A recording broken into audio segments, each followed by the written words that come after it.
World of Tanks has so many awesome nations and classes, sometimes it's hard to just pick which one you want to play.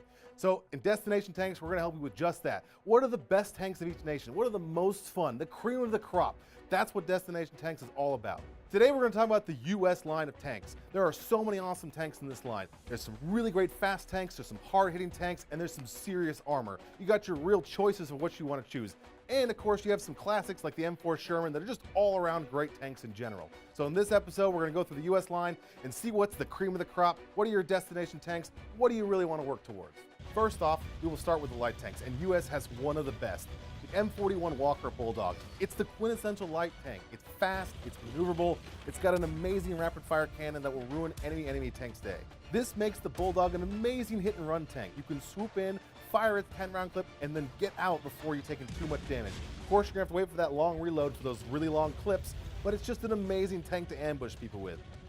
Of course, you don't have much armor to speak of, so be careful about engaging the enemies head-on.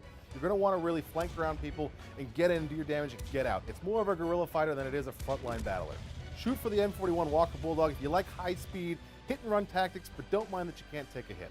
Next, let's take a look at US medium tanks, the M4 Sherman. When you think of American medium tanks from World War II, one tank comes to mind, the Sherman. It's the most commonly produced tank in the US and one of the most well-known, and for good reason. It's a solid, all-around classic US tank that does a little bit of everything, but nothing the best. It's kind of a jack of all trades, master of none. It can handle a variety of enemies with multiple gun choices. To top off this package, the M4 Sherman has great gun depression for peeking over hills and tied with the best view range for the game, so you can really spot your targets and really deal some damage when you peek over that hill. Shoot for the M4 Sherman if you want a jack of all trades but master of none, and don't mind a little bit lighter armor than the average medium tank. Next up, it's the bigger brother to the Sherman, the M4 Jumbo. It's still got the great selection of cannons and versatility that the Sherman has, but it's got some serious armor packed on the front of it now.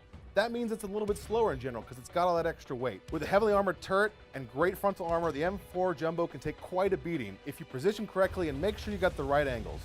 It can still make efficient use of the terrain with its great American gun depression like many American vehicles. Shoot for the M4 Jumbo if you're okay with a little heavier tank than the average medium, but still want the flexibility of being able to go anywhere on the battlefield. Maybe it's not about speed or flexibility for you, but it's about raw firepower and some serious armor. You want to be the biggest, baddest tank out there. You want to be the master of hold down, the terror of Tier 7, the T-29. With a practically invincible frontal turret armor, a gun that many other tanks would die for, you are a serious force to be reckoned with on the battlefield. This tank really shines if you can find a good spot to get your hull behind cover and peek your gun out. In this position, you can bounce shots from higher tier tanks while returning fire with your amazing gun. Shoot for the T-29 if you want to feel invincible when in cover, but don't mind the slower speed of a heavy tank. That's all for this episode of Destination Tanks. Let us know in the comments below, what is your destination tank for the US line? But thanks for watching, and we'll see you all next time.